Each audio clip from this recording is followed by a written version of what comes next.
waiting. Hello, welcome again. I don't know if we should be waiting more. It's pretty late on our invitees side, so I think we should maybe start this and have people join as we go. My name is Andrei Petranu. I am a part of the team that organizes the Romanian AI Alliance, together with Loredana and a few other people here in the call. It's great to have the few of you here that are here right now. Tell your sisters and brothers and friends that we're doing this. Maybe some other people are going to be continuing to join. We have a few very special people invited to talk to us about how AI is doing on the other side of the world.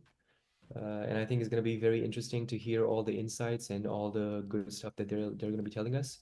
I just want to start this off by saying that a couple of us have gotten together almost 1 year ago with this idea of actually pulling together a community around AI. With all of the AI hype happening, we thought this community should be deeply represented in Romania and in everything that we do here.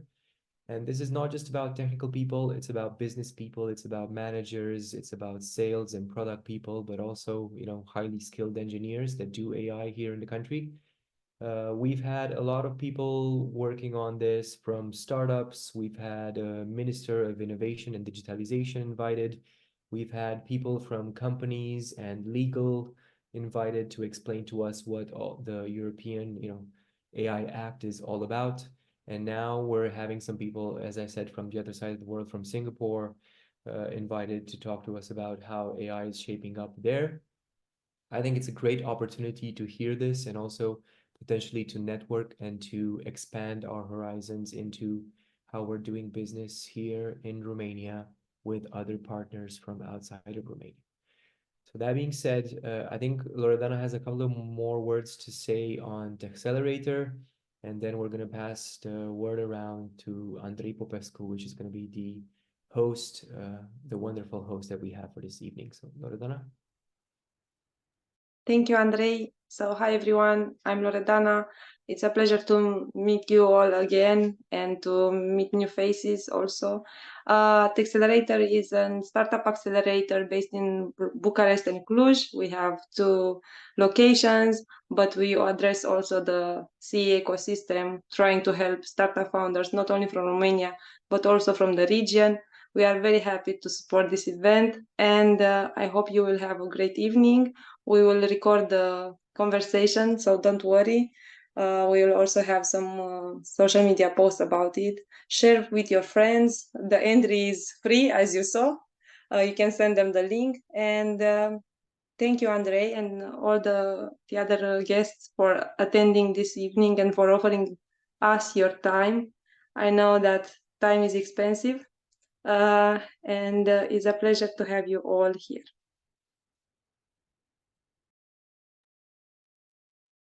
Good evening, everyone. My name is Andrei Popescu, so I will be the moderator for tonight's panel discussion. First of all, allow me to thank the organizers for this event. Of course, the Accelerator, Royal Alliance, who have been gracious enough to invite us for tonight's session. And tonight's session will be about exploring opportunities, gaps between 2 ecosystems referring to Singapore and Romania. And we are honored, and it is my privilege to introduce to you our distinguished guests for this evening, by the name of Mr. Randall and Mr. John Lazar and Mr. Radu Magdin.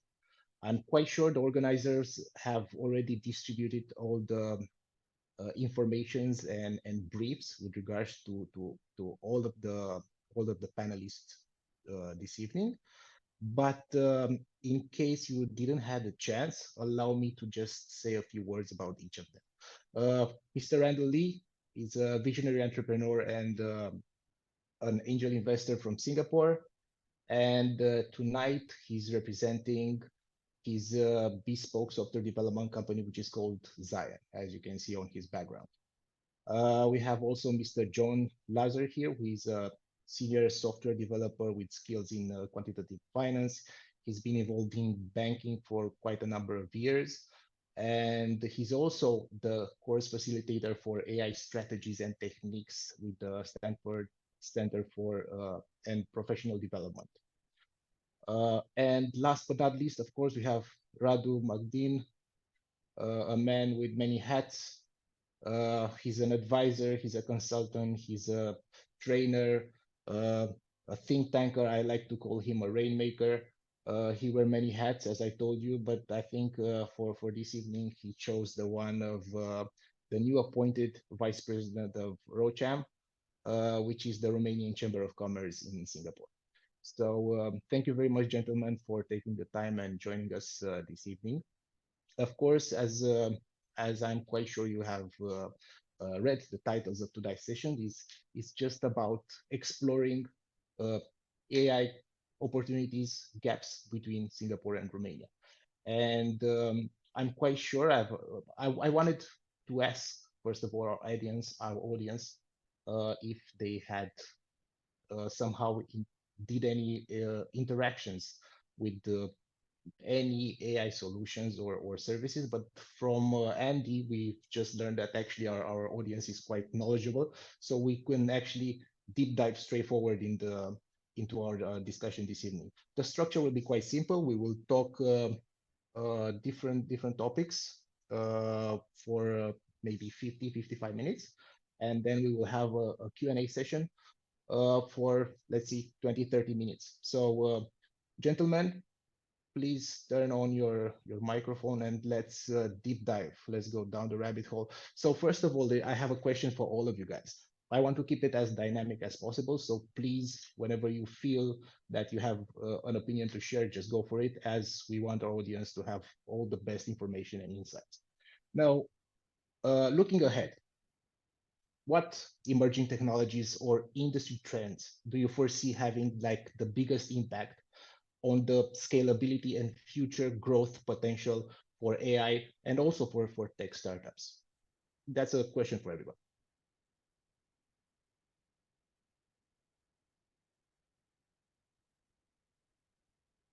Until somebody replies, please go ahead. Yeah, Radu, would you like to, or should I? Radu, go on. Go ahead. Take it easy. Yeah, right. Well, with the creation of AI-specific hardware and upcoming lots and lots of time put into quantum computing by the smart people, I believe there is a good growth potential in AI to human interactivity. And that could be something worth looking into. Yeah, absolutely. That's a very good point. And I also believe personally that the next buzzword that we're going to see,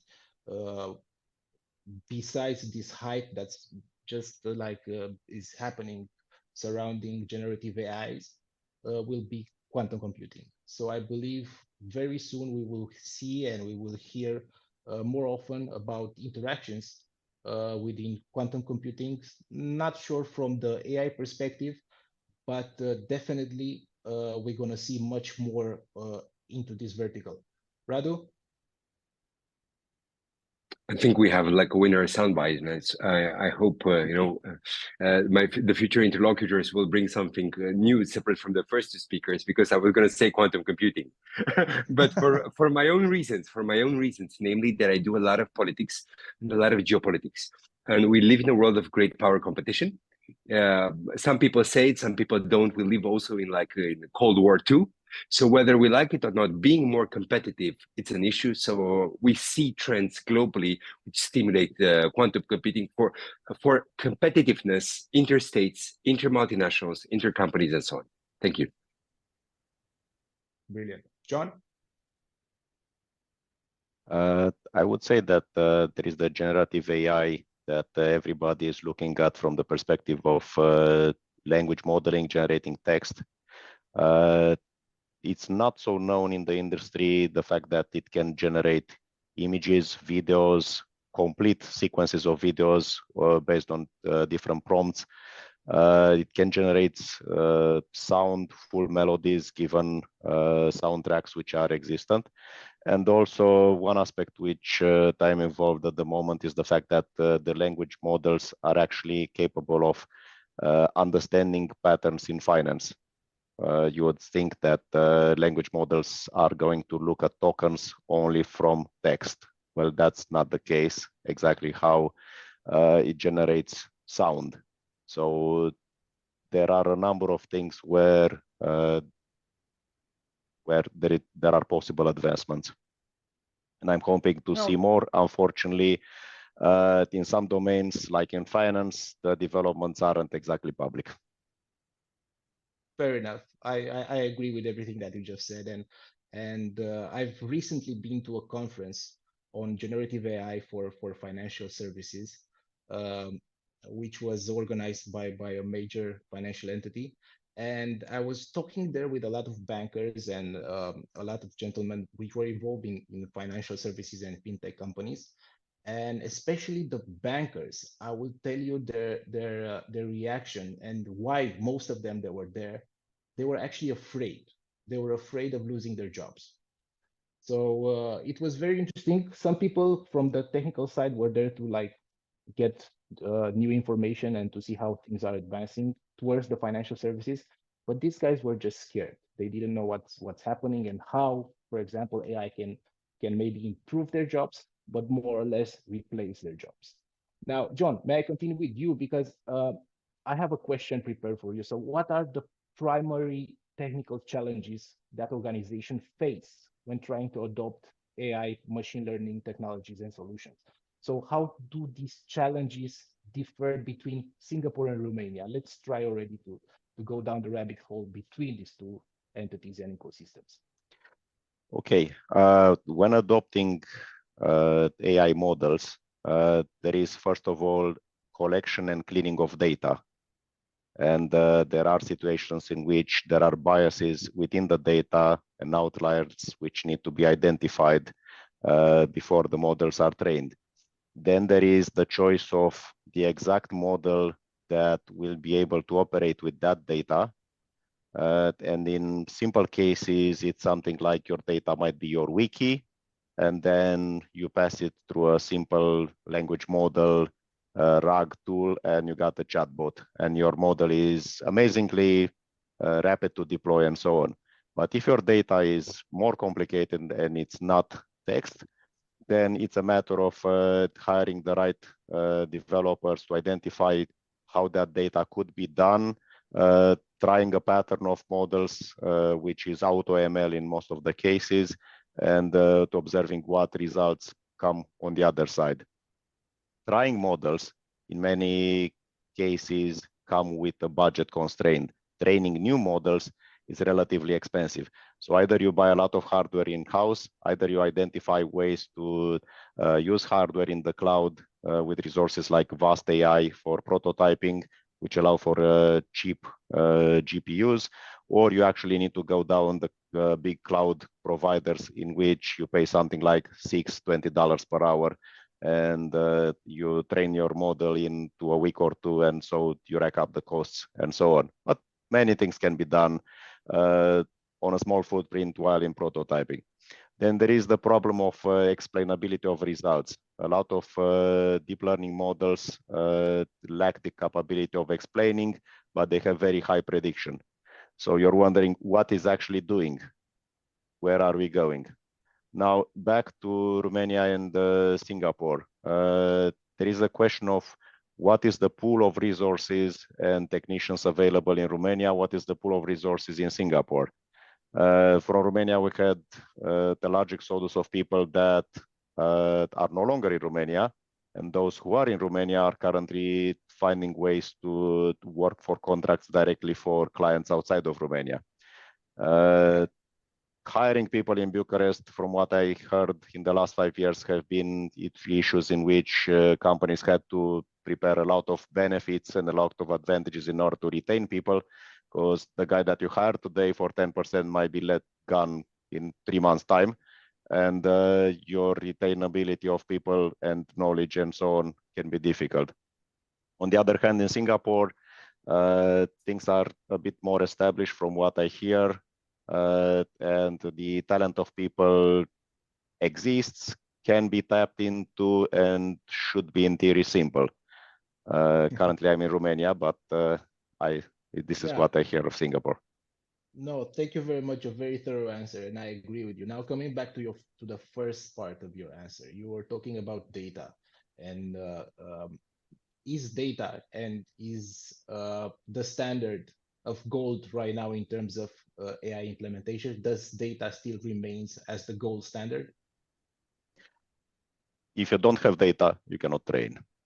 If you have bad or skewed data, you will train, but your model will be as good as the data that comes from.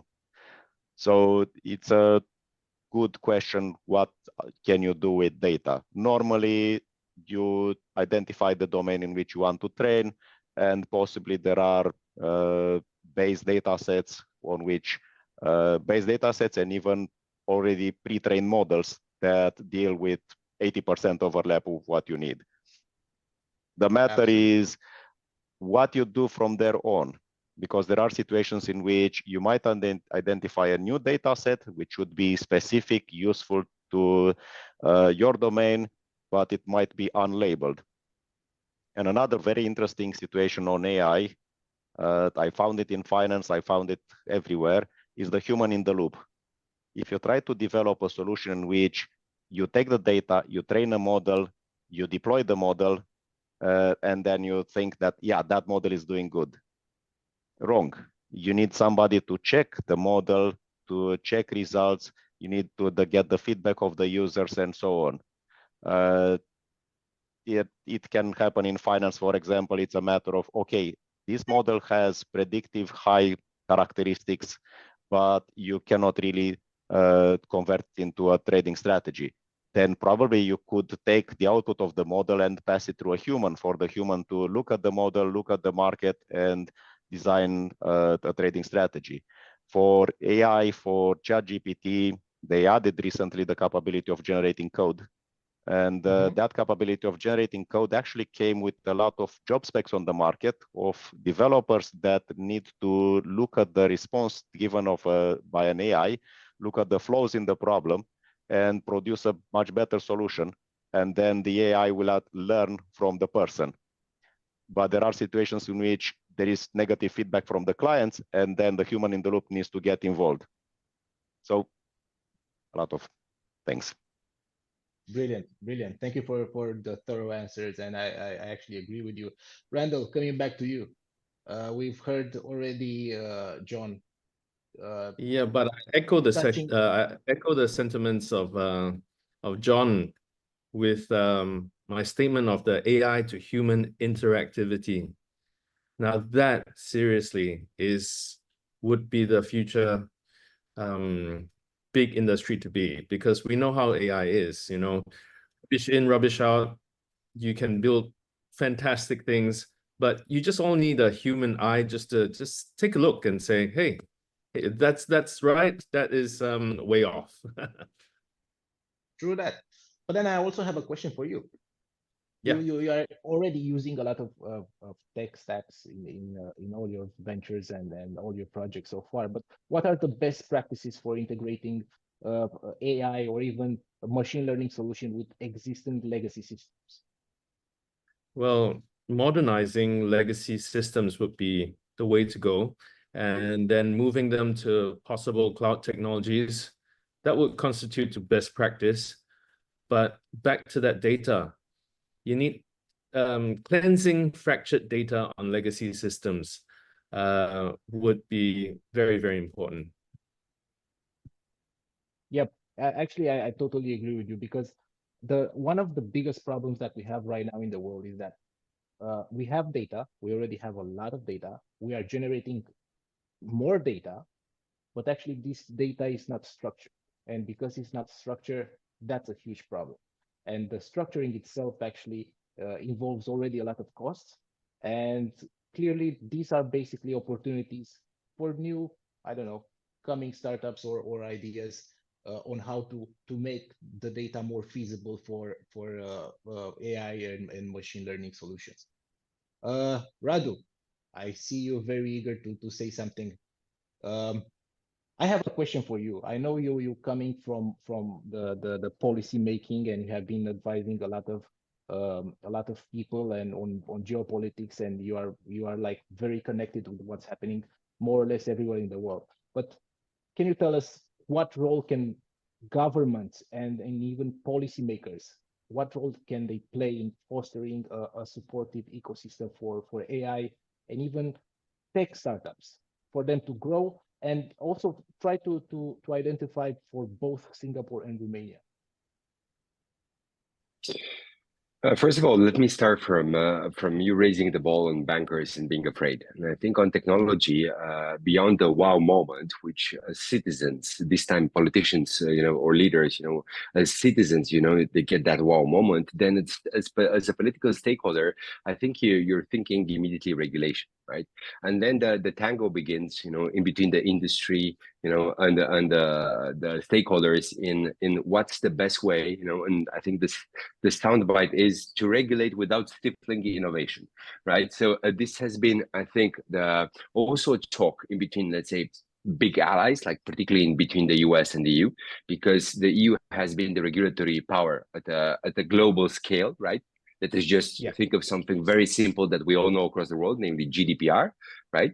And the US has been, let's say, the main cradle of innovation in terms of technology. Now, in terms of great power competition, we also see China rising quite a lot on innovation, particularly on some of the aspects, like we saw the 5G and future developments. And I think what's really interesting for both Romania and Singapore is, first of all, although we're talking about technology, right, and technology is global, I would say location, because whether we like it or not, and it's a global assessment in terms of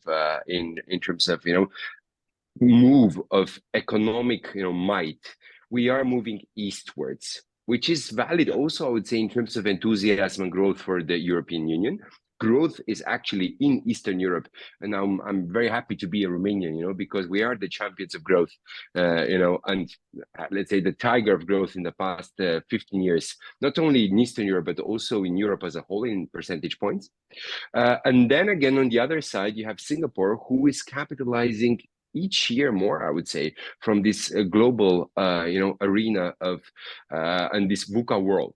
Because the reality is we're all looking for safe havens. We're looking for dynamic markets for growth. And yes, Romania is a great growing environment. At the same time, I think we're looking at places which don't make surprises.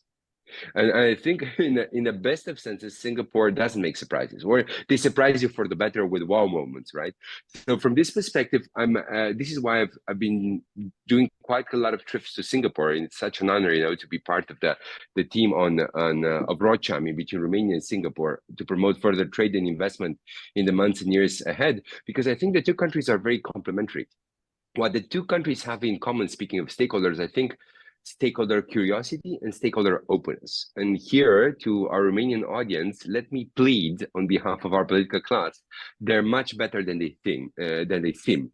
I say this as a public affairs operator, as an analyst. There is a lot of openness, and I would say, dare say that particularly in the past few years, the tech sector has been privileged to have ministers who are very interested, but really very interested, in the development of Romanian research, Romanian innovation, Romanian technology. And I'm hopeful that this trend will continue in the future, not just for PR purposes, because tech is cool, right? And it's important also for them politically to say, that we support tech, but also in terms of doing more globally. One more thing to put on your radar, I'm very happy that Romania and Singapore are getting back together also politically. We had the presidential visit, a few months ago. For sure, there will be more ministerial visits. So we're going to have a very interesting combination of, let's say, political stakeholders, business people. Andrei, you met recently several interested, talented, Romanian guys and ladies, at the Asia Tech event recently. So I'm sure that the flux will grow a lot, and there's a lot of room to grow in terms of finance, innovation, and I would dare say global know-how as well. Oh, absolutely. And Singapore is it's a very dynamic market, and the ecosystems here are quite vibrant. And I would love to see more action also from the Romanian side. I'm Romanian, and I'm always supportive of everything that's coming out of Romania. And actually, it challenges some good companies which are already like well established. And I'm hoping soon to see another unicorn coming out of Romania, because I think exactly what John was saying earlier.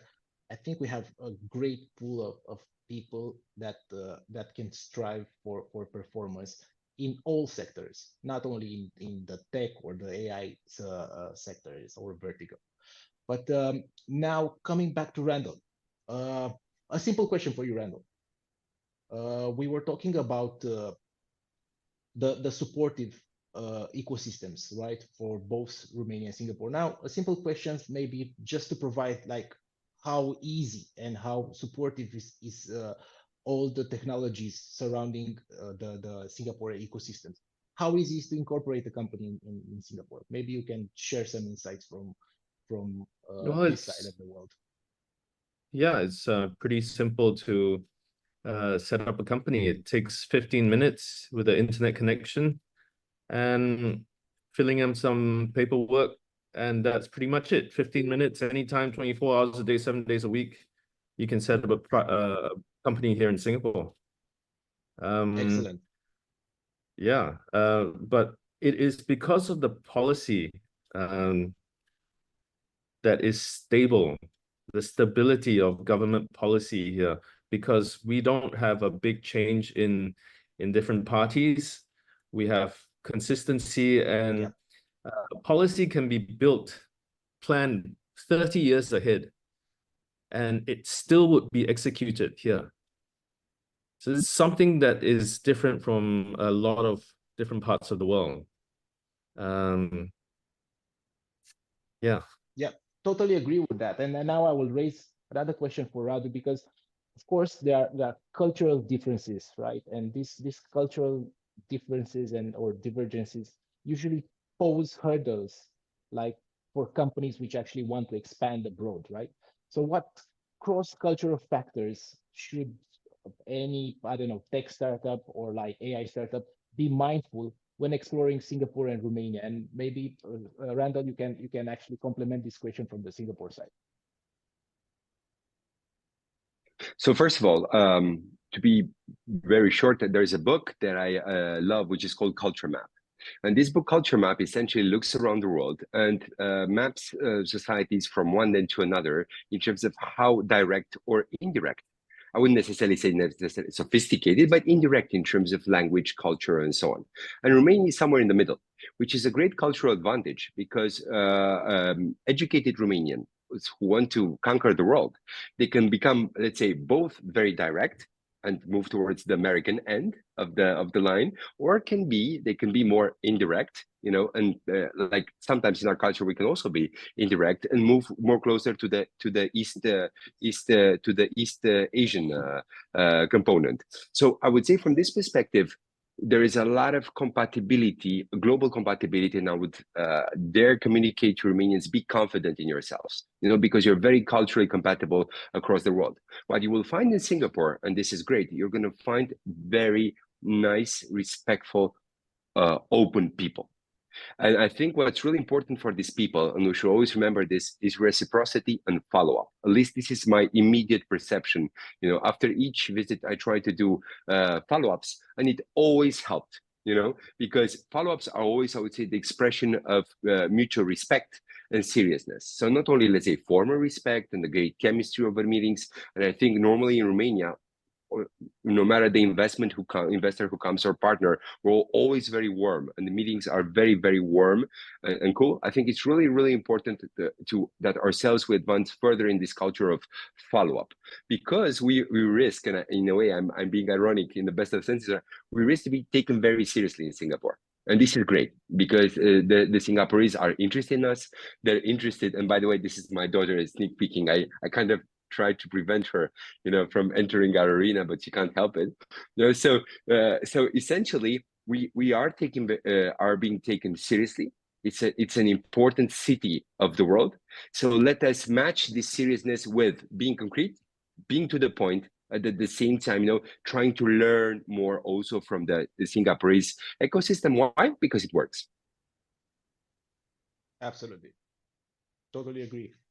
Randall, any inputs on this? Yes, and yeah, apart from the legalities of the different countries, intellectual property rights are priority in assessing these propositions that could happen. Yes, as you mentioned, cultural sensitivities, language, and the way to conduct business are the few challenges to consider. But Singapore is quite open with that in that respect. We are multicultural. We got people from all over the world here, and we've been living together pretty well. I mean, the food's good here too. Yeah, it's a food paradise, and definitely it's actually the only city that actually managed successfully to co-integrate everyone in a way that it's just wonderful, and everyone just gets along with each other. So I think it's a good example for any type of country which actually it's looking to diversify or like to welcome expats. But you actually touch a very interesting point with regards to the intellectual property. Now, now I will ask John this question actually, because intellectual property protection and even cybersecurity by design are like major concerns for AI and tech companies, right? How can startups effectively safeguard their innovation and data sets as they grow? That is a complicated one because well, that's why you are here. Yeah. If you have something innovative, you would safeguard your IP, you would file some patents. You also need cybersecurity to ensure that what you are using at the moment is not so easily known to others. If you choose to have third-party people, you need to apply a method of need to know sharing and ensure that they have the data protection acts in place, and you need to check those. There are a lot of things, but IP, on the other hand, has an other component into what you are doing, on the sense that into AI world, you need data sets. But when you process data sets, you need to put certain safeguards in place. You cannot really process data sets unless you have you follow the privacy of the people that are involved into those data sets. You obtain the data sets with permission to use for the training purposes and so on. So there is the difficulty of gathering the data and using the data while following all those things. Then you create a nice product, you protect it, and you need to ongoingly protect it and monitor the market, because very likely somebody will find interesting ways to copying it just outside of your IP and patent. Yeah, definitely. I mean, like it's always a major hurdle for all the startups out there, especially when they reach that point of scalability. But now agility and the ability to pivot are like basically hallmarks for successful startups. Now, Randall, how can founders strike like the right balance between sticking to their core vision and adapting their products or services to the market needs? Well, with all things, founders should be learning as they build. Recognizing market needs for products and services developed along the way may be the key to their survival, the survival of the startup. A big be like Amazon and how they developed tech along the way to support its main business of selling books. They developed this tech and it became the AWS we recognize today. Same with companies like Slack. They do communication. I'm sure some of you use Slack. I mean, they did not start out developing a product. They developed that product for in-house use, and it became really good and successful. And I think Salesforce just bought them not too long ago. Yep, absolutely. But now, so when we are talking about expanding, right, or like scaling up, or even more thinking of international markets, that's basically like the major goal, right? The main target for scaling startups. Now, Radu, what are some key considerations or like potential pitfalls that everyone should be aware when exploring, I don't know, global expansion, if I should say so? I run a company together with my colleagues who is pretty globalized. We now have projects all on all continents de facto, whether they're consultancy, analytical, or trainings. It's easy for us to do this. Why? Because we're service providers. So as a service provider, you can sometimes get away with it if the service, again, does not necessarily go into a direction where the client wants to set up on the ground. And rarely, in our case, as a consultant, we had such issue. We're able to export our services, an invoice, after delivering across the world. Now, if you want to commit, speaking of global expansion, and you really want to commit to a market, I would highly, highly, highly advise that you go for hub cities in specific regions, unless you're going specifically for a country, which is not a hub in the region. Like Singapore is clearly the hub, not only for ASEAN, which is, with all due respect for the European Union, if you're looking at the economic trends, ASEAN will be the economic buzzword of the world. So, and from Singapore, you're like in 1 hour to Malaysia, you're like 1 hour to 1.5 hours to Jakarta, and so on. But leaving aside the economic gravitas, the economic, the demographic gravitas, the economic potentials, I would say it's really important to also set up at least a subsidiary in a place where you can also learn and meet interesting people. And I will not just make the case for Singapore. Of course, such places are London, such a place is New York, such a place is increasingly Dubai, and so on. But if you're looking at the overall benefits of different markets, I would say that Singapore is a safe bet, and I mean a decades-long bet, speaking of stability and so on, which combined with the way of the world and the so-called Asian century, right, the rise in the size of the global economy of Asia, I would say if there's one place that you should go to, it's Singapore. It's also my personal bet. You don't have to bet like I did, but I'm in a way telling you the arguments that I told myself and that I also received myself from a lot of global players. Yeah, no, I totally get what you are saying, and clearly we are on the same page. But let me just expand the question more. Okay, what do we need? Or you tell me some key factors that actually can put maybe Bucharest or even Cluj on the map as hubs for anything, and why should I put a bet on for example Bucharest or Cluj?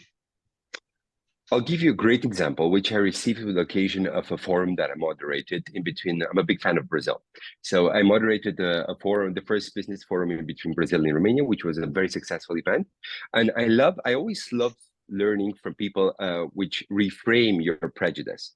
And one of the speakers... Sorry, Radu. Can you speak a bit slowly? Yes. Your English is perfect, but the speed is like very fast. Okay. Okay, perfect. Perfect. No worries. Thank you for the feedback. Thank you for the feedback. Thank you for the feedback. Right. One of the reasons for my fast pace is that I also want to respect more the time of the other speakers. But I'll try to be more focused, and this way I can be slower and efficient at the same time. So, at the Brazil Romania forum, one of the greatest things I learned from a top Brazilian, by the way, tech company, is that they run CEE plus Germany from Bucharest. And that is a bit counterintuitive because at least in Bucharest, Cluj, but also in other countries across the region, we have been used in a way to be managed as a region from Warsaw. because Poland is the largest country in Central and Eastern Europe, and Warsaw has worked a lot to position itself as the new hub in the last decade. I say the new hub because in the 90s or 2000s, for example, Prague, at a certain moment in time, also Budapest aspired to such a regional position, or Vienna, from the oldies but goldies of Central and Eastern Europe, but now Warsaw. So the Brazilian company opened my eyes because they're tech, they're big, and they're running all Eastern Europe from Bucharest. And the reason why they said that is you have great people, you have great broadband, you have, great innovation skills, among the greatest, if not the greatest in the region. And honestly, we feel like at home. So these three totally different arguments, separate from, let's say, size of the market, right? Because clearly Poland is bigger than Romania. Clearly Germany is bigger also than Poland, made me think that there is a room, and I'll be also writing some op-eds on this topic, for us to reframe and readjust our level of ambition, and not just see Romania as in Romania plus Moldova, where sometimes as we have offices in Romania as Romania, Bulgaria, Moldova, but also position ourselves as a genuine, the tech hub in Central and Eastern Europe, and the reason why the Singaporeans should be investing more. We can do it. We have the numbers, we have the talent, and to quote our Brazilian friends, we feel like at home in Romania. Brilliant. Thank you so much for this thorough answer. But now let's come back to AI. And I want to ask John, because he's the most technical person that we have here on the panel. And I want to touch one subject, which is actually quite interesting, and it has been under scrutiny for quite some time. We all heard, or like we remember, for example, the Terminator movies, right? When basically AI takes over humanity and so on and so forth, right? Now, the ethical implication of AI systems, like also the outputs or the decision making, all of these have always been under scrutiny, right? So how can AI companies, right, can build robust ethical frameworks and, I don't know, we can say accountability measures? How can they put this into their products or services? And how do you see this ethical framework, John? Yeah, so let's turn to the basis of ethical frameworks between people of various beliefs. Let's do that. So first of all, there are a common shared set of values that whatever person you take from the globe, they understand that if they follow this common set of values, there'll be a good collaboration, communication, interaction with everybody else. Now, to put the AI, simply look at the data set, an AI might say, yes, but do we need the human in here? Is it really necessary? It's inefficient. Or is it really necessary to have 3 humans in here employed? 1 can do the job, 2 can be fired, of course. Or what happens if a human malfunctions and is hit by a machine? Well, we pay 8 million. The machine is not a problem. That's the common insurance for the human. That's an acceptable loss. So the first thing that needs to be done is to ensure that a common set of values is perceived through the training, through the systems, into the AI models that are given a level of authority to effect a task. Once you have that in, and that is a very difficult thing to achieve in itself anyway, it's a matter of what are the powers of that AI, what it can do, and what safeguards exist in place to limit the actions of the AI in the situations that certain things are not, which should have been into the core principles of the AI, happen not to be followed, or the AI considers that a certain moment that some aspect can be temporarily decreased in importance because the overall it will achieve a better result.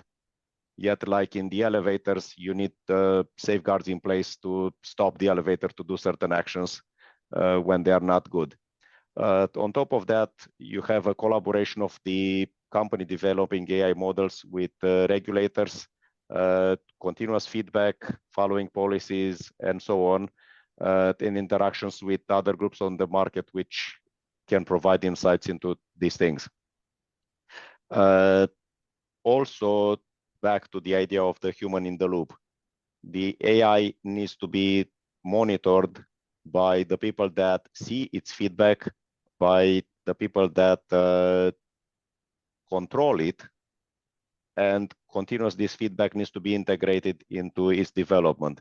Normally in the science fiction movies, you have the moment in which a special event happens and the military says, yes, but there is no other way than to put full control in the hands of the AI, or the AI really arguments for this. Well, not all control should be in the hands of the AI, and the humans should be always in the loop in order to maintain the fact that it is done in a certain way. Now, certain control can be automated and can be given to an AI model, but there needs to be restrictions in place. And there is the fine balance where you place these limits, control, limitations, and automation in order to achieve something efficient. No, excellent. I agree with everything that you have just said so far, seriously. And I believe things are moving in the right direction as of now. Clearly, AI is actually changing the way we are interacting with technology, the way we are actually living our lives on a not only like a human to machine interaction, but in the way we are actually living and trying to create, I don't know, a better world, if I should say so. Today, I was seeing a post, I think from World Economic Forum, where actually they have used AI to create or to identify a new alternative to, for example, the lithium which is used in the batteries for I don't know, even for the cars, even for whatever industries that actually use this type of technology for their energy systems. So there is a huge bet that I've been watching, and humanity actually places a lot of hopes into AI, for example, in changing how, for example, climate change can affect, or like, can we somehow stop the effects of climate change, right? So clearly, ethical frameworks are needed. We shouldn't actually put too much hope towards the AGI, as it's called. And by the way, when do you think we will reach that point where actually we'll have AGI?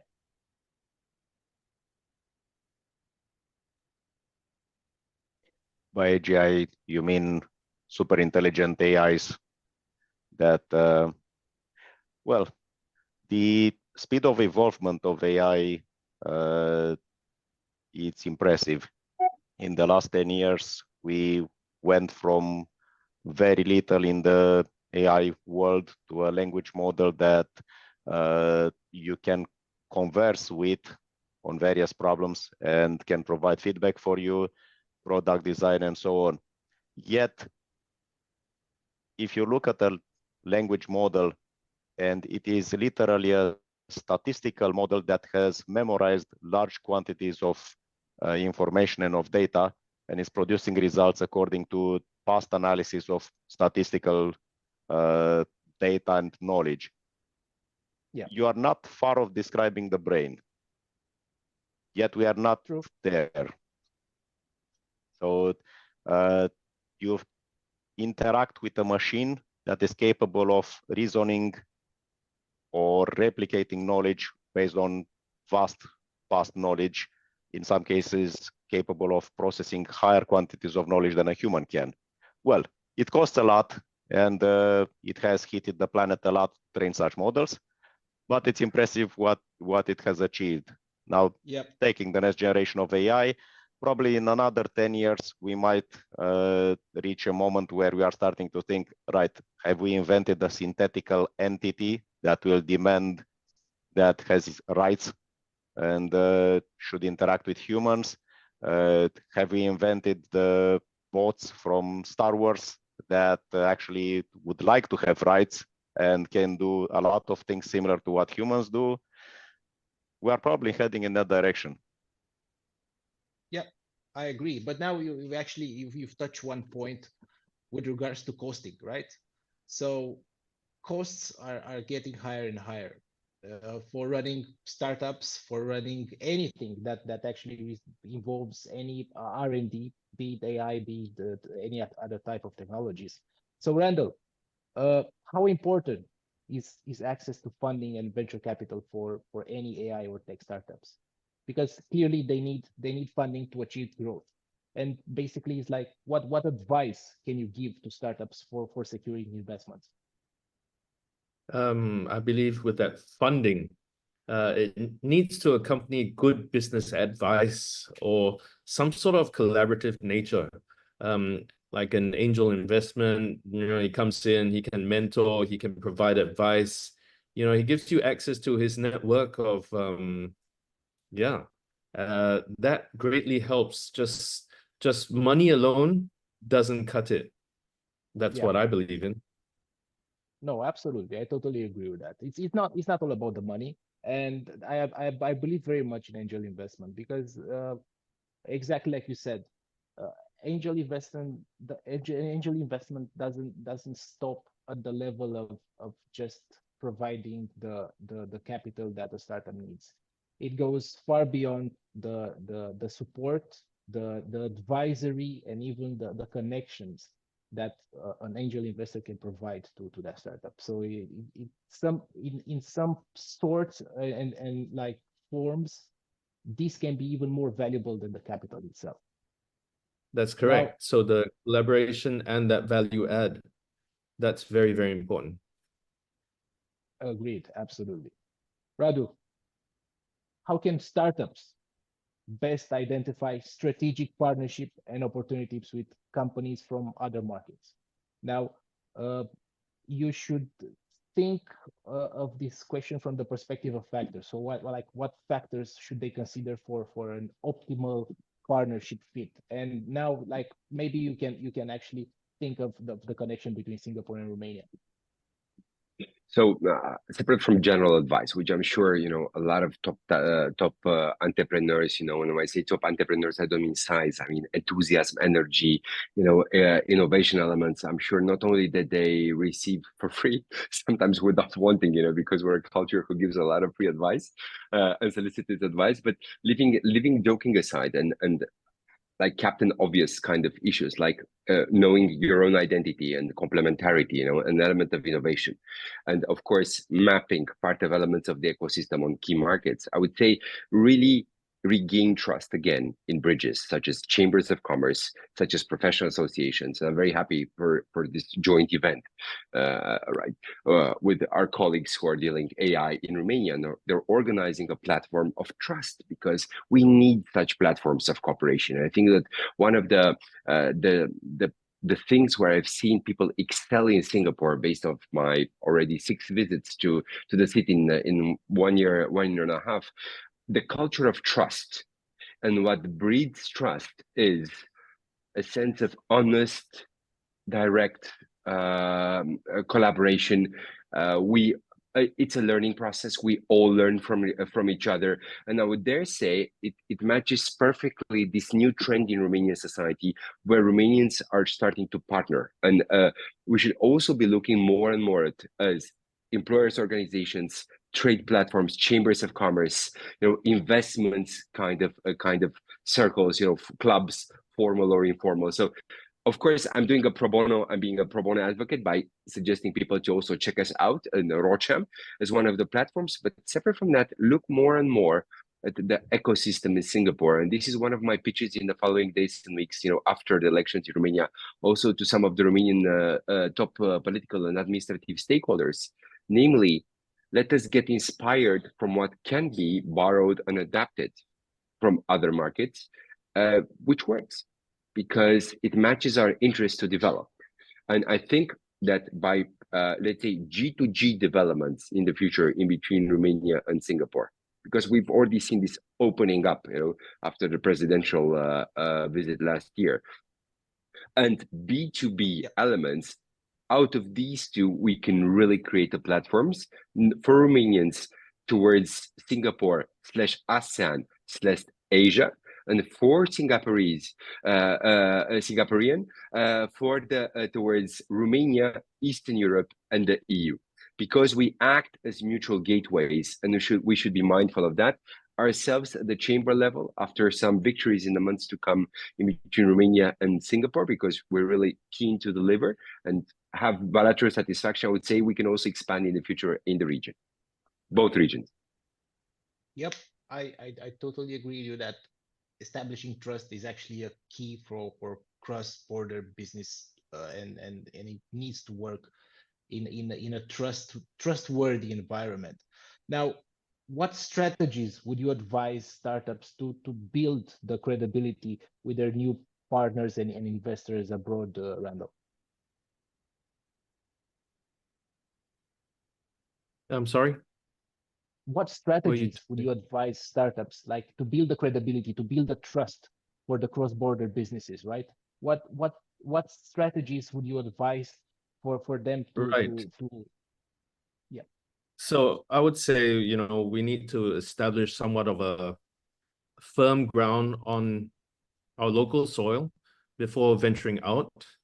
I mean, if you're not credible in your own home, I don't think it may make sense for you to go abroad to sell your story.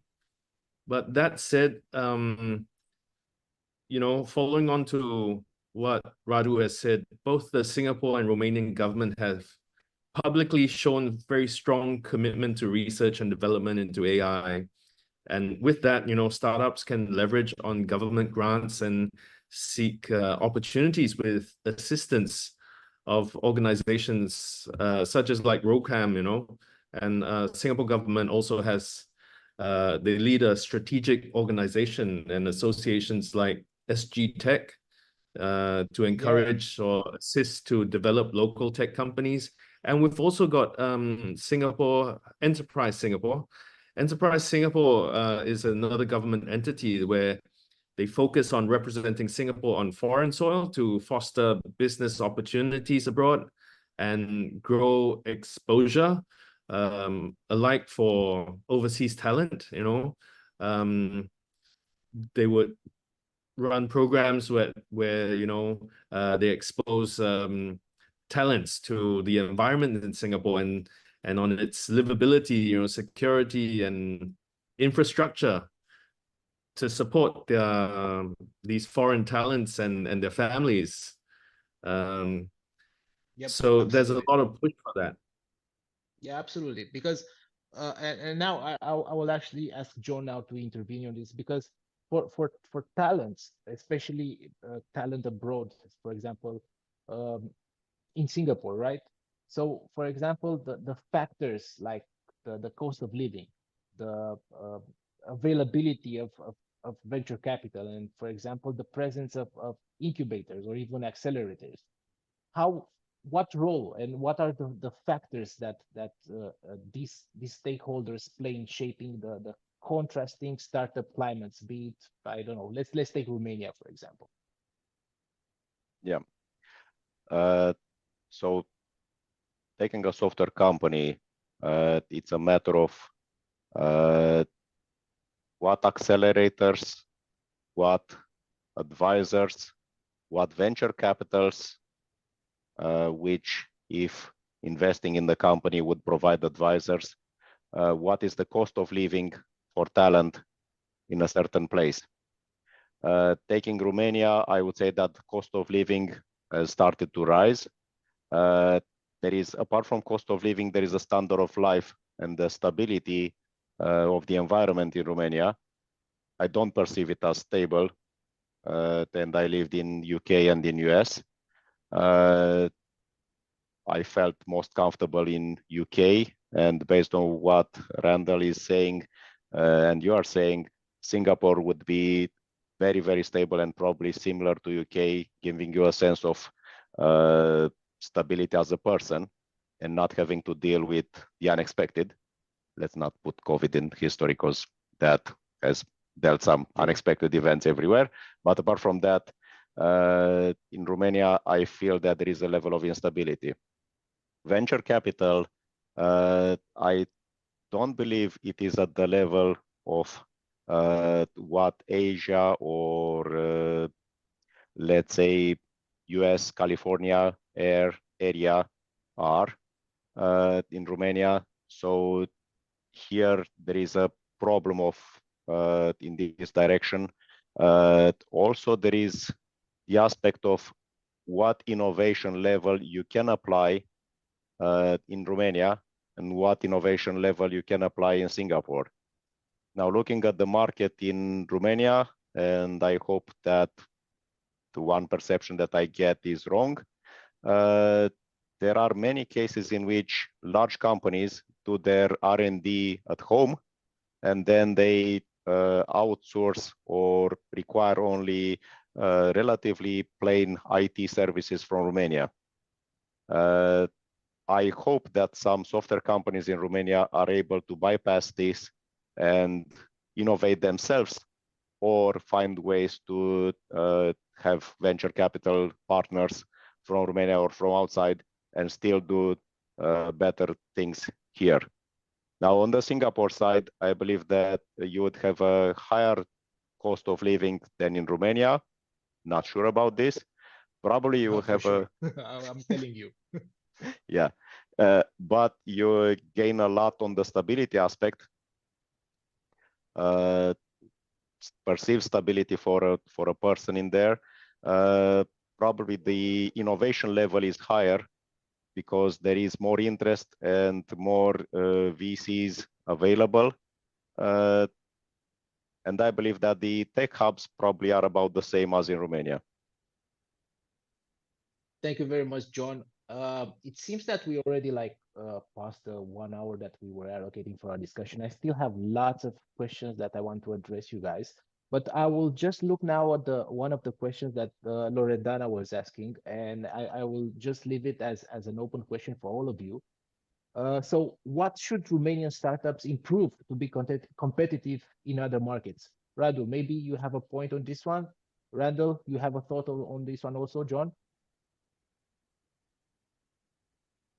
Okay, I'll try to be fast. First of all, I would dare say be more present invest more in your visibility, and try to invest in your visibility also in terms of thought leadership, because I think Romanians have a lot of great ideas, but it's really important to start talking about major issues and topics. From my own experience as a global consultant, but also by interacting with other colleagues, who are running startups around the world in technology, particularly I have a very talented and ambitious Indian colleague who is always on planes around the world. Thought leadership matters because it's indirect selling across the world. People see that you're a visionary. People see that you understand the specific topic, or you can, of course, suggest via op-eds or via interviews or via other opportunities that you have groundbreaking solutions or plead for the need of something. But I would dare say, be on people's radar for your product, but also your wider storytelling. I mean, of course, people are going to Google you, try to fill up some extra content, make sure that you're top notch in terms of online appearance. And that always helps. Thank you. Sorry, Radu, I have a question here. You say that more visibility, but how we should be some steps to be more with visibility, to have more visibility, to be the guide and the world.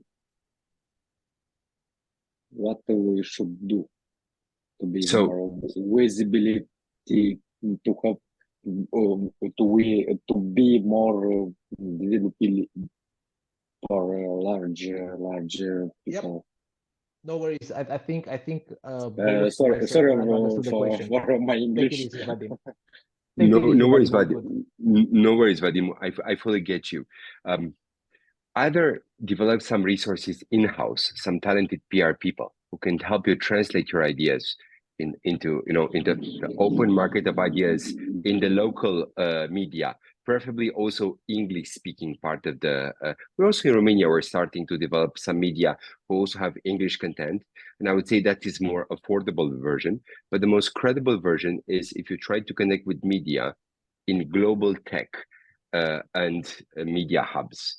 And such global tech and media hubs are Singapore, Dubai, and London, not to mention New York. So there are 4 major media cities globally. And you also, for sure, read yourselves a lot of global tech content. I would try to connect particularly to the English-speaking media around the world and pitch op-eds.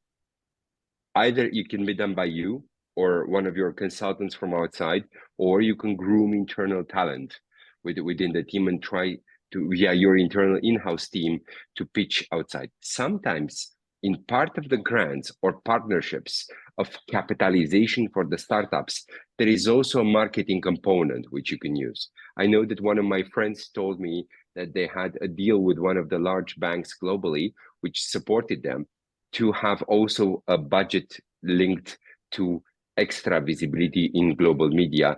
Even the funder, the VC of the bank, encouraged them to invest more in visibility, because separate from the bank, the founders, the initial founders' credibility, it always helps if you're visible. I would also add something else. Come to global events and be a speaker. Pitch global events for a speakership. Even if sometimes such places are of course not for free, right? And you have to invest in these elements of visibility, because being present at top conferences, writing from time to time, or being quoted in the global media, it's a great element of credibility for your pitches in the future. Thank you, Radu. Actually, you are very correct with all of these points. Randall, if you have something to say, otherwise I will just continue my idea here. Oh, talking to Vadim, come to Singapore. We are at the doorstep of three giants. That would be China, India, and Indonesia. I mean, we are in the middle of these 3 giants. Yeah, come here. Yeah, and Indonesia, it's locally known as the sleeping giant. It's a huge market, and definitely it offers great opportunities. So let me just also say a few words here in terms of also the culture, the visibility, and the part that where Romanian startups can actually look at Singapore as a gateway, right? Not only as a hub, but also as a gateway to Asia. So first of all, I usually listened, and I've been part of a lot of pitching sessions. What I've seen in terms of Romanian startups is that they have a problem of creating services or products that don't go more than national. Okay, so whenever you are creating a product or service in Singapore, because in Singapore, you need to understand, Singapore is not really small, it's actually quite big, but every startup that actually goes from Singapore starts with a global vision. This thing actually it's somehow different from what I've seen in the Romanian startups. So that's one point I think it needs to be somehow addressed, because you need to start thinking globally. So all startups needs to be starting global. The second point I want to make is that whenever you are pitching, or you are trying to create yourself, or to be more visible, for example, to an Asian investor, there is a cultural clash here. So what Radu is saying in terms of attending conferences and trying to learn and trying to adapt, that's very true. And one thing I can actually share with everyone here is that, for example, Asian investors are more thorough than any others. Asian investors actually listen. And there is an exponential factor here. So for example, whatever you can find in terms of seed or whatever type of investment in Europe or USA, you can think it exponentially in Asia. The difference is only one. Whenever you come to Asia, make sure you have an MVP. It's much easier to get seed funding in Europe or USA than Asia. But if you have an MVP, you have a working service, a working product, and you pitch in Asia, you will take 10 times the money that you will get in Europe or USA. Yeah, that's just my 2 cents opinion. Any other questions, dear ladies and gentlemen from the audience? Please type it in the group chat, or yeah, just unmute yourself and ask, as Vadim said. Do we have any other questions here? If nobody wants to go, I actually have multiple questions. I'm just waiting to see if there's anybody who wants to go on this. So first of all, I'd like to thank the speakers again for this. This was a great talk so far, and a big effort to come in from Singapore at this time of night to actually join us for this crowd. I think it's really awesome to have you here. Thank you for that. I'm going to talk kind of on behalf of the community here, but also for myself. So I hope I shoot 2 rabbits at once. I also try to do startups. I have an AI studio, and we've been doing consulting and services for like 5 or 6 years now for multinational entities, both large and small. And we've tried to do product and to go into the startup market more recently. We've also won the Patriot Fest this year, the Innovation Fest for the Romanian government. So we're actually the winners there, which was an amazing honor for us to have. That being said, it does seem to me like the market is very noisy, very crowded, filled with a lot of so-called experts in AI that might do just LLMs and ChatGPT. And it seems to me like customers really don't know exactly what AI means anymore. Everybody just refers to language models. They don't have the expectation of it taking longer than 1 or 2 months to implement, because they think it's super fast, super easy. You know, everything seems to be fast and easy in their mind. And as opposed to the market that I was used to a couple of years back, things are getting a lot more difficult nowadays to get relevant customers, relevant kind of enterprise level deals. It's getting a lot more difficult. How would you comment on this, I think is my question. And do you feel the same? Do you see the same thing that I'm seeing, or is it different? Okay, may I go first on this one? And Sure. after that, I will just give you some time for all of you guys to come up with some better answers than mine. So first of all, Andy, I totally agree with you. And I've been attending and I've been going to all these AI conferences around Southeast Asia area. And actually there is a huge number of companies who are actually misleading their I don't know, call it stakeholders or clients or whatever, in terms of identifying, for example, data science projects or data capital projects with AI. And then exactly like you said, first of all, you have all this simple implementation of whatever ChatGPT, Claude AI, Copilot and Gemini models, and they are just like rebranding it as whatever AI project. So there is a huge misleading factor in terms of what's happening nowadays in the market. And I believe because of this, somehow people are getting somehow tired, and the hype of AI is not there anymore. In terms of identifying or like filtering the noise within the market, actually it comes down to product and service. As long as you have a brilliant product, a good service, you'll always find your audience. It's right now, for example, we were just we were looking at a cybersecurity solution, and within this conversation, actually, Randall was actually also involved. So in terms of the market right now, there's nothing wrong in creating or like reinventing products. The product itself doesn't need to be super innovative. As long as it's efficient and productive, it will actually lead the way. I believe very much right now that actually the best opportunities in the market comes from converging technologies. There's nothing wrong in adopting AI and blockchain. Okay, blockchain basically is just it was such a big hype within the last 3 years, everyone forgot about it, right? But blockchain still actually is a huge factor that actually AI can consider. So converging technologies using blockchain, creating the trust factor, right? The trust and the viability of the blockchain for data management and adapting it with a machine learning solution is brilliant. That's where I see the innovation part. But again, it's not important of how many players and how many bad actors are in the marketplace, as long as you focus on the viability of your service and product.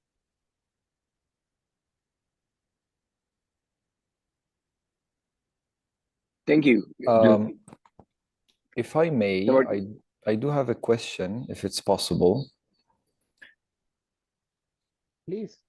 Okay, so my question is to Mr. Randall Lee. My name is Mo Zidan. I work for Rotsa and I also represent Accelerator Cluj. I have the pleasure to live in Southeast Asia for 7 years. My home was Malaysia. And I wonder how do Singaporeans see Romania? When we mention Romania in a professional conversation, what comes to their mind in terms of destination? And the second part of the question, what do we do here in Romania to make Singaporeans come and invest? What is still missing in your opinion as a Singaporean gentleman? Thank you very much. Good question. So I think the regular Singaporean doesn't really know very much about Romania. They understand its geographical location. It's, in Eastern Europe. It's mysterious. I mean, it's where Dracula comes from, But yeah, so there isn't very much exposure to the average Singaporean here on what Romania is. I guess that's the job of Radu here in promoting Romania. I guess it starts off with tourism. Getting people going over there and seeing the place is very, very important. They get a feel of the people there, they make friendships, they come back, and it grows in that way. And in the same way, I got to know Andrei, and through Andrei, through to the rest of the Romanian community. Yeah, so I would say getting to know people, visiting them. I haven't been to Romania myself. I don't know what it looks like apart from Google Images. And what Andrei brings back for me, the cheese and the wine. I think this is a great start. I used to work with the Cambodian government to promote Cambodia as an investment destination. And the first thing we did is to organize private tours to people from different parts in Europe to come and see Cambodia through the eyes of Cambodians. So I am not Romanian, but Romania is home. I feel so, how to put this in the right way. I defend Romania more than I defend my country. And I really want to see, I want to make people see how beautiful Romania is. And I believe Romanians are the most hospitable people I ever met. So I think we can start with you and some of your friends to come to Romania and see multiple layers here, starting from nature, of course, cheese and wine, and we will take you to Dracula Castle as well, if you're interested. And after that, we can dig deeper in the tech ecosystem and show you places, ideas, and people and potential. And I believe it will be a fruitful trip. What do you think about that? Yes, and that's how it begins. There are government entities here like Enterprise Singapore in particular that lead groups to different countries. Excellent. And it's a G2G kind of event tour. They get to meet the locals there and captains of industry. to Brilliant. foster growth. Mr. Radu Gadin, he's here with us in the call. I think he's the right gentleman for this. You present Romania and the red dot, Singapore, aka the red dot, as my Singaporean friends like to call it. I think we can build a bridge, and we both benefit on both ends of it. I mean, I see my colleague Loredana here writing in the chat, we can accommodate some local tours in Bucharest. So she already started promoting. And we can double down and say we can do the same in Cluj. You're very welcome. So I think we should work on that. And the weather is starting to be nice in Romania. It's summer.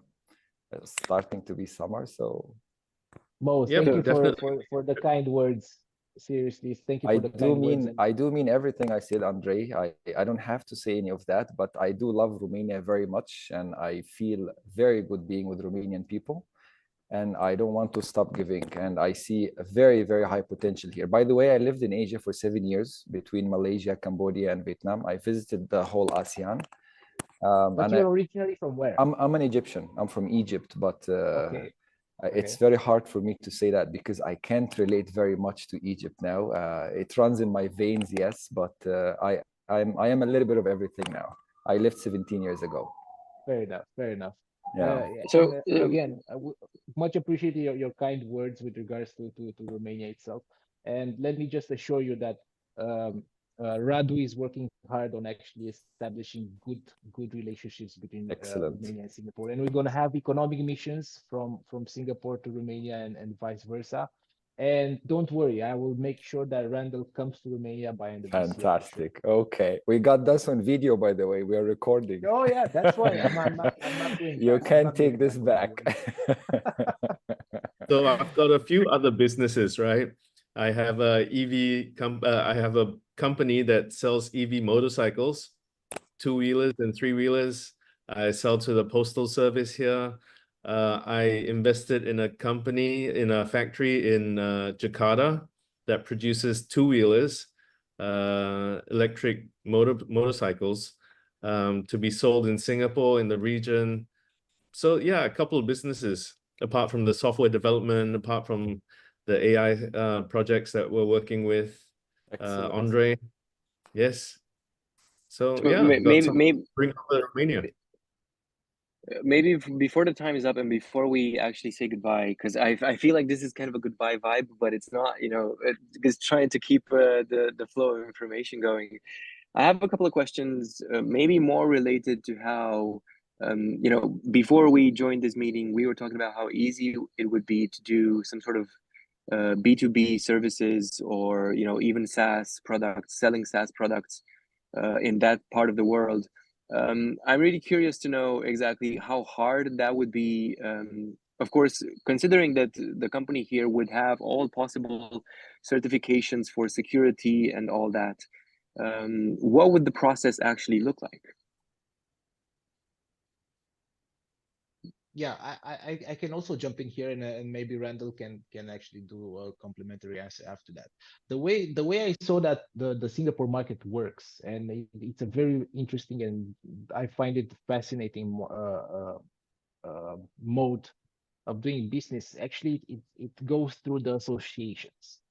So the associations here in Singapore actually play a quite crucial role in the way, for example, the ecosystem and all the parties actually recommend each other. Besides the Singapore entity, the Singapore government, which actually somehow dictates and takes some of the workload, the association itself recommend, and they provide sales to the point of actually engaging customers for specific services.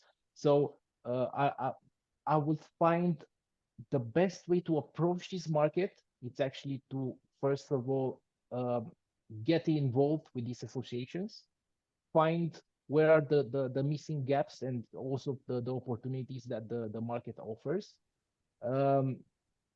before you actually start pumping money in leads, or like whatever other modes of promoting your services. Cool, thank you. Randall, do you have anything to add to that?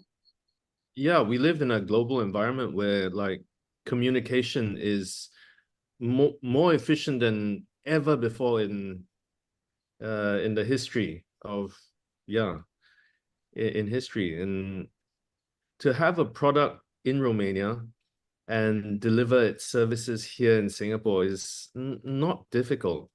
To create an entity in Singapore as a Romanian is not difficult.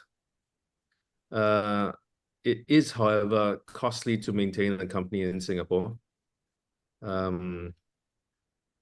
Taxation-wise, I think Singapore's a pretty good place amongst the world to, with regards to taxation. But yeah, it's all about effort, I guess. Maybe could you give us a little bit of a taste of what it means that it's expensive to have a company in Singapore? Because I was there 3 weeks ago, and I know that one beer was $15. So, so yeah, how expensive is it? Property. How much? And process. Yeah. So you rent an office space, say in Singapore, right? I think it might cost quite a bit more than if you got an office space equivalent of size in the middle of Bucharest, right? What do you think, Radu? 10 times more, 5 times more?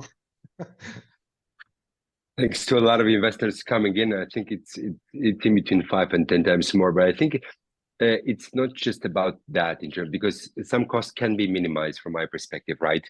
Via partnerships and office sharing or other kind of issues. And like Andrei said, you know, before pouring in money or before investing big time, you should really map and try to map and match, you know, needs and see if there is, let's say, the right gateway for you on the right market.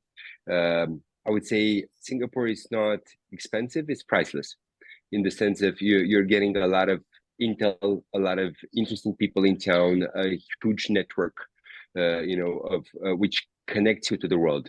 Because remember how I started the first question on quantum computing, that we live in times of great power competition. The truth is, you know, combined also with what you mentioned with the 3 giants, I would add one more giant at least to those 3. I would add the US. Singapore remains the preferred gateway and the preferred partner for that part of the world for the Americans, including for technological agreements. I have Googlers with Singapore and US. They re-signed new developments and partnerships in the context also of the new Singaporean executive, you know, and the new PM. So I would say it's the place to be of interest for the big guys. Of course, we're also part of a big club of the EU, and we should be saying that to attract, you know, local attention from Singapore. But I would say, if I would really visit a city much more often, you know, in the future, if I would be Romanian, separate from, let's just say, immediate logistics, which for us is somewhere in between London and Dubai, it would be Singapore. Yes. So what I was doing was comparing apples to apples. So if you will have to have the same setup you have in Romania, but in Singapore. So with the cost of supporting the business, the infrastructure, the resources and the workers, your developers, that's more expensive than Romania. So that's what I meant. Yeah, so there's a couple of playbooks. Even I think UiPath in Romania had this playbook where they created like this big unicorn company by having developers in these cheaper countries like Romania and Bulgaria, and just having sales and marketing in Asia. And I would imagine that in this digital world that we do live in, sales and marketing can be done online, even if the people are locals there and they need to network there, they need to be part of conferences there. So the part of you know, owning office space and other costs, I think maybe in my mind with this playbook doesn't really match. Like, what do you think about that? Yes, so that's true. That's echoing what Radu has said. You got to be smart about doing business over here. But I'm just saying, apple to apple comparison. That is, yeah, with what is done in Romania to be done over here in Singapore. Thank you very much, Randall. I have no more questions. I know it's very late for you guys. If anybody else has questions, please. I think there's one in the chat. Question. Yeah, there's one in the chat. Let me just read it out. So Randall, it's actually addressed to you. So what Singapore lacks in terms of innovation and AI, if any? Are there any fields where you believe Singapore can benefit from tech-talented individuals? Absolutely. Yeah. Are there any fields where you believe Singapore can benefit from talented individuals? I mean, there's so many aspects. It's such a wide field, you know. What Singapore lacks in terms of innovation and AI, I mean, right now is very, very much lacking, which is why there's a huge government push to support it, to support R&D into AI, reskilling of the workforce here. You know, we've got something called skills future credits, where the government gives every citizen of Singapore $5,000 to go get a skill, do courses. You can find all sorts of different courses online, as in a directory of courses, and you can sign up for it, and the government will pay up to $5,000. Anything from toilet cleaning to being a doctor, you know, is there and can be used. This $5,000. Yeah, and so with regards to the fields, I mean, it's very, very wide. Yeah, I agree, and let me just add a few things here also, because I've also been, so for the audience, I've been living in Singapore for 12 years plus. So I'm also based in Singapore, same like as Randall. Singapore actually it's the perfect environment for all the major tech companies in the world to actually pilot their innovations. And Singapore is the city where you will find always like the first innovative technologies in the world. So for example, when Boston Robotics invented those dogs, right? You could see them within videos in the Singapore parks, and they are always piloting this type of innovation because this city is actually the best sandbox environment to actually do this. Now, what I believe Singapore lacks is the hunger for innovation, because here it's a financial hub by design, right? So there are a lot of money. So testing innovative solutions here works brilliantly, but there is no hunger for innovative solution. What does I mean? Like when I'm referring to hunger, I'm referring to countries like, for example, even Romania or Ukraine, or like the poorest country who actually need to actually create the solution, to create the viable models for them to thrive. Here in Singapore, we take them for granted.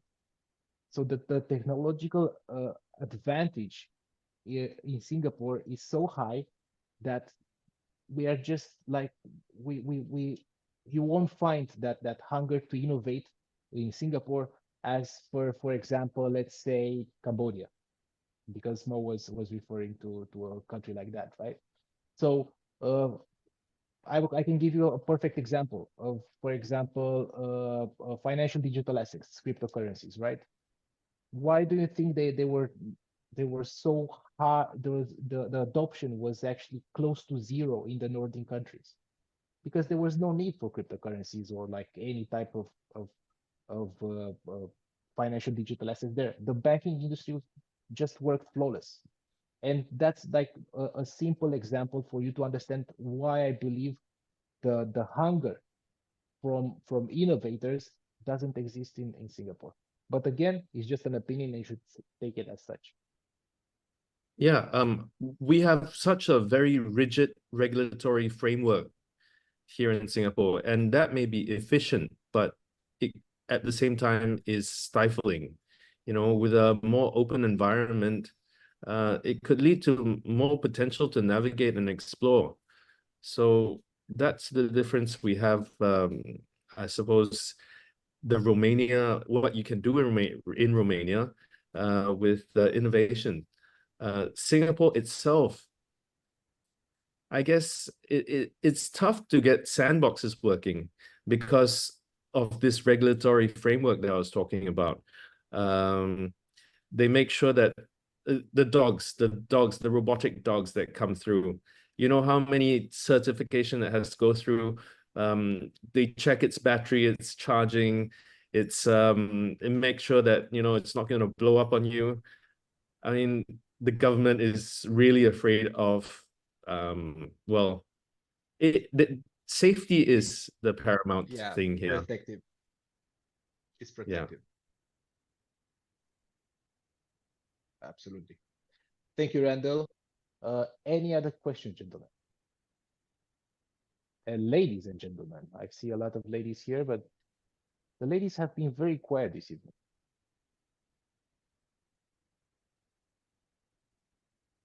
If not, thank you very much, everyone. Because it's often in our culture. Sorry, basically, I have a question. Please. And where we can pitch the startup idea in Singapore? Where you want to pitch a startup idea? Yeah. Yeah, okay. So basically, pitching ideas, what I suggest, I'm not sure like what exactly are you looking for, but I would always suggest maybe to look for in IT domain, in tech domain, or in IT domain. Okay, it's in the IT domain. Okay, no worries. But what I'm trying to say is that pitching, I believe the best pitching for you to get the right feedback should be into angel investment communities. So try to find angel investment communities in Southeast Asia. Just a second. I should know. I should take a note. I cannot hear you very well, Vadim.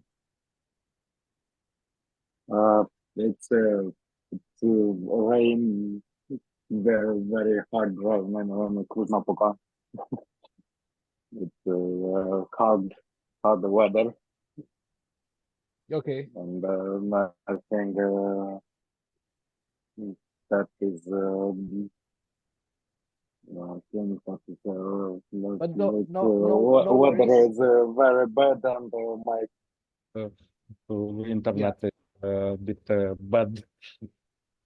No worries. What I recommend you is to drop me an email, and let's get in touch, the two of us, and maybe I will try to recommend you some good pitching environments here in Singapore. Okay, I will just message you here my email address. Is that okay? No. Thank you very much. I'm sorry because my internet connection is a bit no worries. Bad. Thank you very much for listening to us and staying with us, and actually we appreciate all your time. And this being said, gentlemen, thank you very much for attending today's session. John, Radu, Randall, thank you very much for being here, and thank you to everyone who actually made this happen. And last but not least, all the audience that were here tonight for all of us. Thank you all. It's been a pleasure for myself. I think also for everyone else. Last words from each of you. Radu?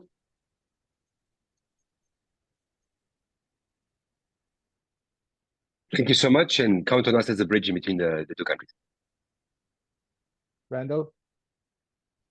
I'll see everybody in Romania. Excellent. Brilliant. Excellent. John? Thank you. Thank you, everyone. Thank you very much. And hey guys, great night. Have a great night ahead. Cheers. Bye-bye. Cheers.